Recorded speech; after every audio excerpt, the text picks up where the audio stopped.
1 கொரிந்தியர் 13ஆம் அதிகாரம். நான் மனுஷர் பாசைகளையும் தூதர் பாசைகளையும் பேசினாலும் அன்பு எனக்கிராவிட்டால் சத்தமிடுகிற வெண்கலம் போலவும் ஓசையிடுகிற கைத்தாளம் போலவும் இருப்பேன்.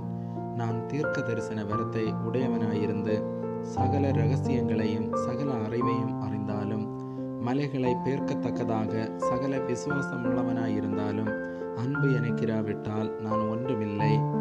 எனக்கு உண்டான யாவற்றையும் நான் அன்னதானம் பண்ணினாலும் என் சரீரத்தை சுட்டரிக்கப்படுவதற்கு கொடுத்தாலும் அன்பு எனக்கிராவிட்டால் எனக்கு பிரயோஜனம் ஒன்றுமில்லை. அன்பு நீடிய சாந்தமும் தயவும் உள்ளது.